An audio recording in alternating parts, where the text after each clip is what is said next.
Knowledge bond English. सो इस video में हम बात करने वाले हैं हीज फर्स्ट फ्लाइट का chapter number 1 a letter to God, जो कि क्लास 10 का। तो इस स्टोरी से ही पता चल रहा होगा, इस स्टोरी के नेम से ही पता चल रहा होगा कि इसमें भगवान जी को एक लेटर, गॉड को एक लेटर लिखा गया है। तो उसके बारे में हम डिस्कस करते हैं इस वीडियो में।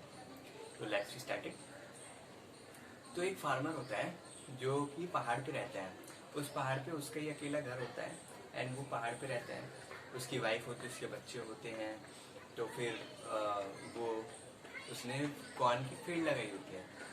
उसने कॉर्न की फील्ड लगाई होती है एंड उसकी कॉर्न की फील्ड के मतलब अच्छे से ग्रो करने के लिए उसे रेन की ज़रूरत होती है।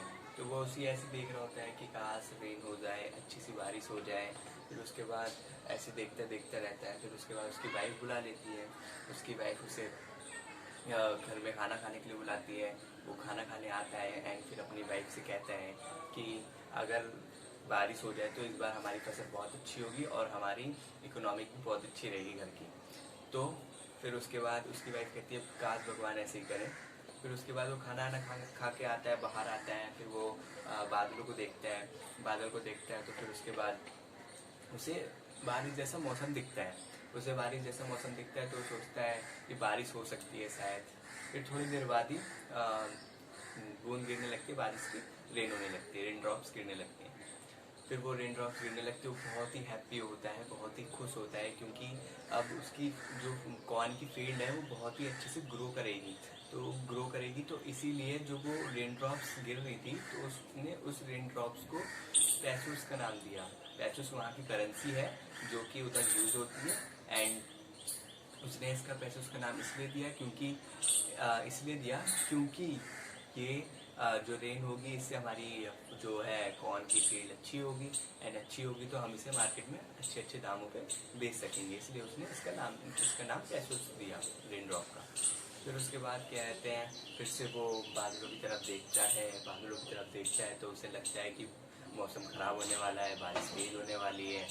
तो ऐसे ही होता है। थोड़ी देर बाद मौसम खराब हो जाता है, बारिश तेज होती है एंड बारिश तेज होती है, रेन बहुत तेज होने लगती है और रेन सडनली चेंज हो जाती है, कन्वर्ट हो जाती है हेल स्टोन्स में। हेल स्टोन्स उसे कहते हैं, हेल स्टोन बर्फ की गोले को कहते हैं, जिसे कहते हैं ओला, जिसे स्नोफॉल्स भी कहते हैं।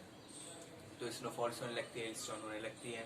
फिर उसके बाद उसकी फसल पे गिरने लगती है। तो फिर वो सोचता है कि अगर ये ऐसी 1-1.5 घंटे तक होती रही तो मेरी फसल डिस्ट्रॉय हो जाएगी एंड इस साल हम पूरे भूखे रह जाएंगे।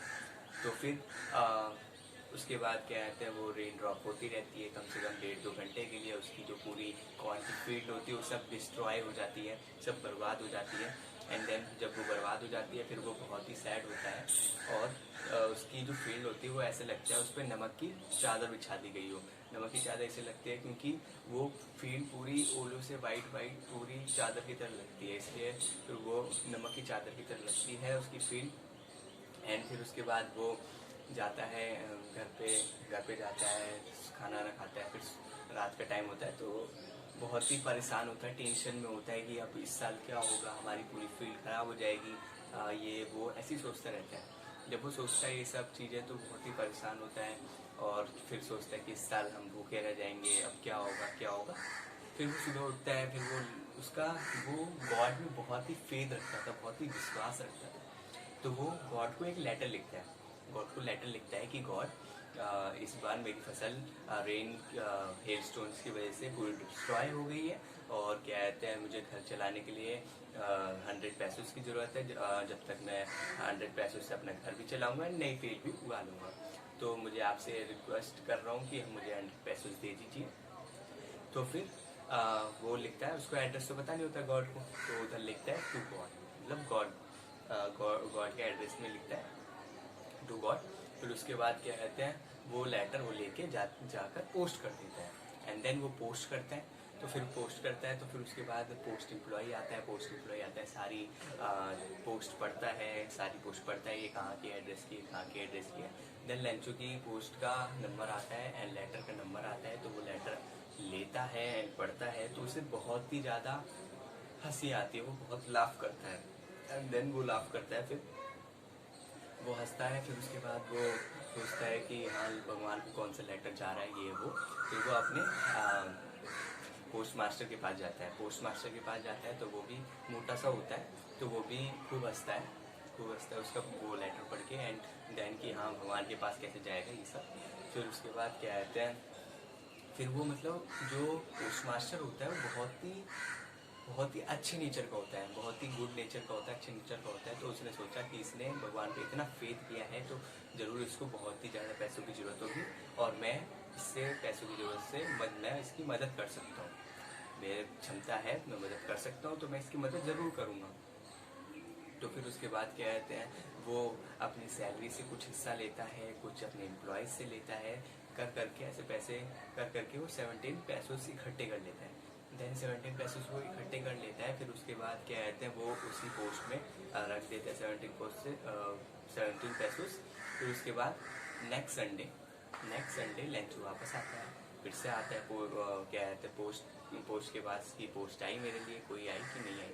फिर वो आती है उसके लिए, एंड वो देखता है कि जैसे ही वो पोस्ट देखता है उसमें पैसे देखते हो, सरप्राइज नहीं होता, वो सरप्राइज नहीं होता, बल्कि उसे गुस्सा आती है कि भगवान गॉड जी, मैंने आपसे कहा था कि आप मुझे 100 पैसे दो, आपने मुझे 17 पैसों से दिए।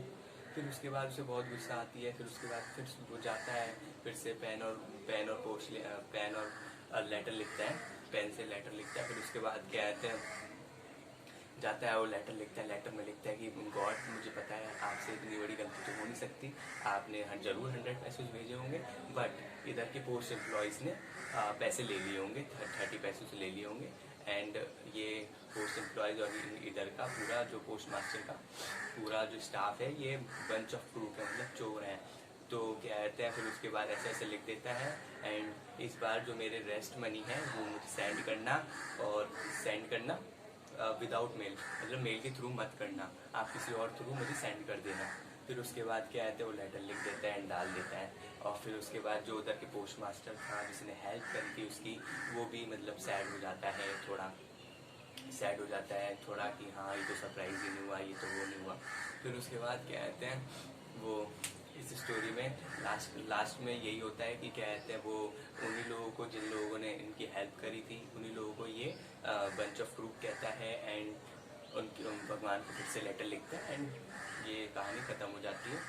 17 पैसों से ये कहानी ख़त्म हो जाती है। एंड अगर वीडियो अच्छी लगी हो आपको तो वीडियो को लाइक करना, शेयर करना, सब्सक्राइब करना। इसकी शॉर्ट समरी मैं इसके डिस्क्रिप्शन में दे दूँगा। एंड नेक्स्ट मिलते हैं नेक्स्ट वीडियो में, तब तक के लिए बाय बाय।